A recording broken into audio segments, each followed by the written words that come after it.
প্রত্যেকটা মহল্লায়, প্রত্যেকটা বাসায়, প্রত্যেকটা বিল্ডিংয়ে দেখা যাবে যে কিছু বয়স্ক মানুষ থাকবেন যারা অসুস্থ। উচ্চ স্বরে এমন কিছু করা যাবে না বা এমন কিছু করবো না যেটা আমার জন্য আনন্দদায়ক, অন্যের জন্য বেদনাদায়ক। মনে রাখবেন, অনেকের জন্য এটা টাকা কামাই করার। আসসালামু আলাইকুম প্রিয় দর্শক, জানিয়ে দিব এখনকার গুরুত্বপূর্ণ টপ নিউজটি। পুরো নিউজটি উপস্থাপন করব আমি নিপা আক্তার শিমু। এবার বিস্তারিত খবর। বাংলাদেশ সেনাবাহিনী জানিয়েছে, দুর্গাপূজা উপলক্ষে দেশজুড়ে কঠোর নিরাপত্তা ব্যবস্থা নেওয়া হয়েছে। নবম পদাতিক ডিভিশনের পক্ষ থেকে জানানো হয়েছে, শান্তি ও সম্প্রীতি বজায় রাখতে সেনা সদস্যরা সর্বোচ্চ প্রস্তুতি নিয়ে মাঠে রয়েছে। উৎসব চলাকালে শব্দদূষণ, গুজব ছড়ানো এবং আইন নিজের হাতে তুলে নেওয়া সম্পূর্ণ নিষিদ্ধ ঘোষণা করা হয়েছে।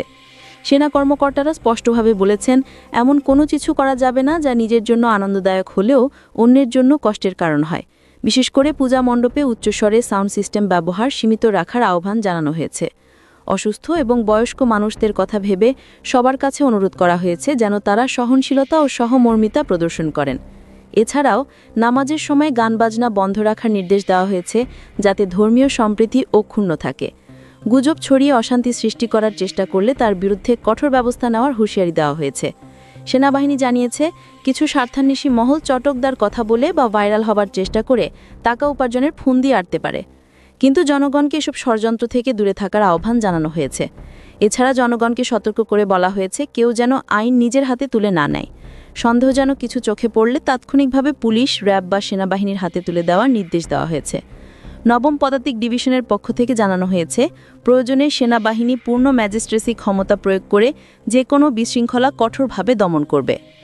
নিরাপত্তা নিশ্চিত করতে পূজা মণ্ডপে স্বেচ্ছাসেবক দল ও সিসিটিভি ক্যামেরা স্থাপন করা হয়েছে। সেনাবাহিনীর বিশ্বাস, এই শক্ত নিরাপত্তা বলয়ের মধ্যে দেশের হিন্দু সম্প্রদায় নির্বিঘ্নে এবং উৎসবমুখর পরিবেশে দুর্গাপূজা পালন করতে পারবে। প্রিয় দর্শক, এই ছিল এখনকার গুরুত্বপূর্ণ নিউজ। আরও গুরুত্বপূর্ণ নিউজ নিয়ে ফিরছি কিছুক্ষণের মধ্যে। নিউজগুলো সবার আগে দেখার জন্য এই চ্যানেলটি সাবস্ক্রাইব করতে ভুলবেন না। ধন্যবাদ।